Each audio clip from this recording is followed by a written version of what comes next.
The dust had not yet settled from the cattle drive when Thomas Reyes walked into the saloon that evening, tired down to his bones and looking only for a plate of food before he rode the last stretch home to his boy. But what he found instead was a scene that turned his stomach before he even understood what he was seeing. A crowd of men stood in a loose half-circle near the bar, laughing in the ugly way men laugh when they have had too much whiskey and too little conscience, and in the middle of that circle sat a young woman in a torn dress the color of pale rose, clutching a small carved wooden horse to her chest as though it were the only solid thing left in the world. An older man was waving bills in her face, taunting her with the promise of freedom if she would only dance for the room, while a second man, leaner and colder, counted out money with the flat indifference of a man settling a debt on livestock rather than a human being. Thomas had seen hard things in his years on the trail and in the war before that, but something about the girl's face, the particular exhausted defiance in it, the way she held that toy horse like a childhood she was refusing to let go of even as grown men bartered over her,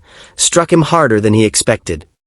He asked the bartender, in a voice pitched low, what exactly was happening, and the bartender, a tired man named Grissom who clearly wanted no part of it, explained that the girl, whose name was Annalise, had been brought in from a failed homestead auction 3 counties over, her family dead of fever, her debts sold along with whatever property remained, and that the men doing the bidding considered her, in the crude arithmetic of that saloon, simply another asset to be claimed. Thomas did not consider himself an impulsive man.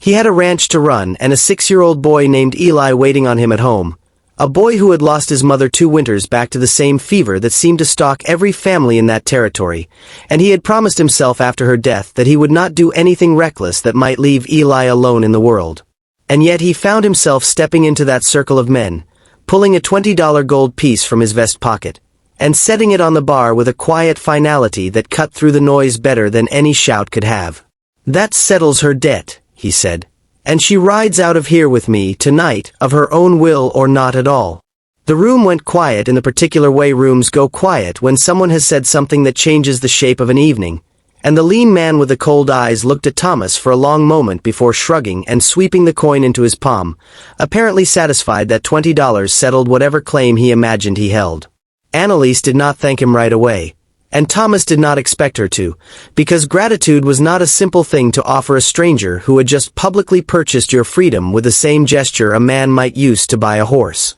She rode behind him in silence for the better part of 2 hours, the toy horse still clutched against her, and it was only when they crested the last ridge before his ranch, the lights of his cabin flickering small and warm in the valley below, that she finally spoke, asking him plainly what he intended to do with her now that he had spent his money. Thomas told her the truth, which was that he did not entirely know, that he had acted on some instinct he did not fully understand back in that saloon, but that whatever else was uncertain, she was welcome to stay in his home as a paid hand for as long as she needed, with her own room and her own wages and no obligation beyond honest work, until she found her feet or decided where else in the world she wanted to go. Annalise studied him in the moonlight with the same wary appraisal she might have given a locked door, searching for the trick in it, and finding, apparently, none, because she nodded once and said nothing more the rest of the ride. The trouble came not from Annalise but from Eli, who was waiting up past his bedtime with the elderly neighbor woman who watched him during Thomas's trips to town, and who took one look at the disheveled young woman climbing down from his father's horse and simply asked, in the blunt and fearless way of small children, whether she was going to be his new mother. Thomas felt his chest tighten at the question, not because it embarrassed him but because he understood, watching his son's hopeful upturned face, just how much the boy had been quietly starving for exactly this, for some woman's presence in the house, some voice to fill the silence his mother had left behind. Annalise, for her part, knelt down to the boy's level with a gentleness that surprised Thomas more than anything else that strange night had offered, and told Eli that she was not his mother, but that she would be glad to be his friend for as long as she stayed, and that friends were sometimes just as good, especially the kind who did not leave without saying goodbye first. Eli seemed to accept this bargain readily enough, and within a week he was following Annalise around the ranch with the devoted persistence of a puppy,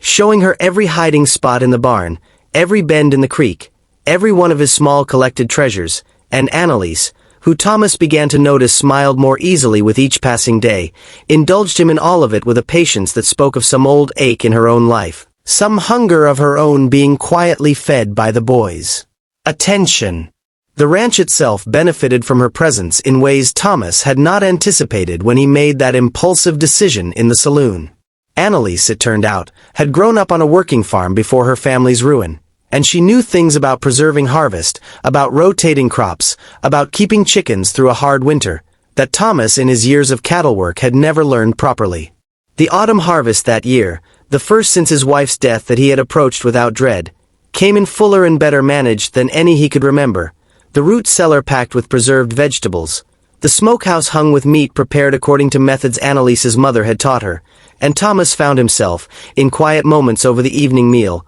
marveling at how much emptier the house had felt before she arrived. How much the rhythm of the place had changed for the better with another capable pair of hands and another voice at the table. But it was not only practical matters that shifted. Thomas began to notice small things about Annalise that had nothing to do with harvest yields or barn repairs. The particular way she hummed old hymns under her breath while shelling peas. The fierce and quiet way she stood up to a drunk drifter who wandered onto the property one afternoon and made an unkind remark about her past. The tenderness she showed Eli when he woke from nightmares about the fever that had taken his mother, sitting with him until he settled back to sleep without once making him feel babed for his fear. Thomas found himself, against every intention of caution he had set for himself, coming to depend on her presence in ways that went beyond the practical, and he suspected, watching her across the supper table one evening in early November, that she felt something of the same shift, though neither of them had yet found words for it. The past does not release its claim so easily, however, and word traveled through that territory faster than any man could outride, so it was not many weeks before the lean, cold-eyed man from the saloon, whose name Thomas eventually learned was Garrick Voss, rode out to the ranch with two other men, claiming that the $20 had settled only a portion of Annalise's family debt and that further payment, or further service, was owed. Thomas met them at the gate with his rifle held plainly across his body, and told Voss in no uncertain terms that whatever debt had existed had been settled fair and square in front of a room full of witnesses, and that if Voss believed otherwise, he was welcome to bring the matter before the circuit judge rather than onto another man's private land uninvited. Voss, who had the particular cowardice of men who prefer intimidation to actual confrontation, blustered for a while about how such things were handled in that territory, about how a man who bought a debt could collect on it however he pleased. But when Thomas did not so much as lower the rifle, and when two of his own ranch hands appeared at the barn door with weapons of their own, Voss and his men retreated down the road with threats trailing behind them like smoke from a dying fire. That night, after Eli had been put to bed, Annalise came to find Thomas on the porch, her arms wrapped around herself against the cold, and told him with a raw honesty that surprised them both that she had spent every day since arriving at his ranch waiting for the moment he would decide she was more trouble than she was worth. Waiting for the debt collectors or her own past to catch up and prove that no kindness offered to a woman like her ever came without a price eventually collected. Thomas turned to her in the dark and told her, as plainly as he knew how, that he did not intend to let anyone collect on her, not Voss, not fate, not her own fear, and that whatever price had been paid that night in the saloon, it had bought her freedom outright and nothing else. No claim on her, no debt she owed him beyond what she chose to give freely.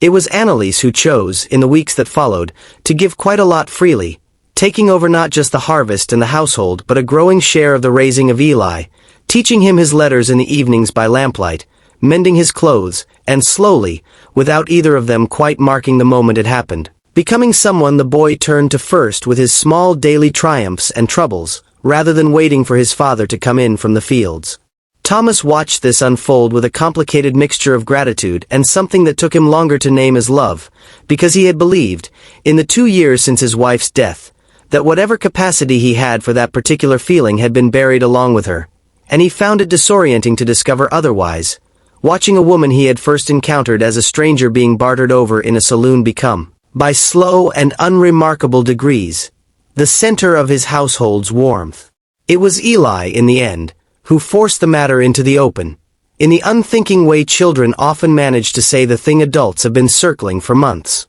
It happened on a bitter December morning when Annalise was helping him into his coat before he went out to feed the chickens, and the boy, apropos of nothing, threw his arms around her neck and said simply, "I love you, Mom," before running off into the snow without waiting for any response, entirely unaware of the small earthquake he had just caused inside the cabin. Thomas, who had been standing at the stove and heard every word, turned to find Annalise frozen in place, her hand still half raised from buttoning the boy's coat, tears standing unshed in her eyes, and when she finally looked at Thomas, seeking some cue for how to feel about what had just happened,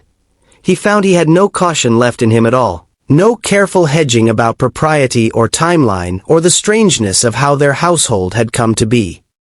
He crossed the room, took her hand, and told her that he did not think Eli had said anything that was not already true in every way that mattered, and that if she was willing, he would like to make it true in the eyes of the law and the church as well, not out of obligation for a debt paid in a saloon, but because he could no longer imagine the ranch, or his son, or himself, without her in it.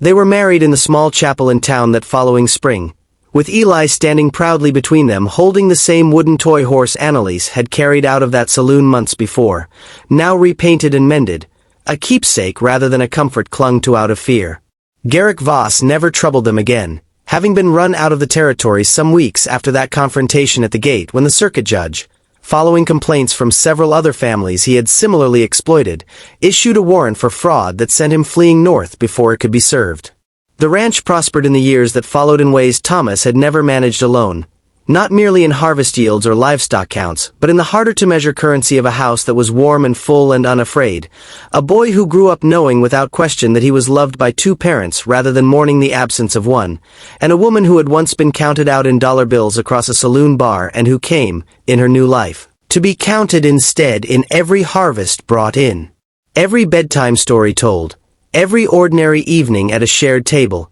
as something beyond any price a man could set down on a bar top. Thomas often thought back, in quiet moments, to that $20 coin he had laid down without fully understanding what he was doing, and he came to believe that it had bought nothing at all in the end, that the only thing that had truly changed anyone's life that night was a decision, freely made and freely honored afterward, to treat another person as worth more than any sum could measure, and that everything good that followed, the harvest and the healing and the boy's unhesitating love, had grown not from the coin but from that decision alone.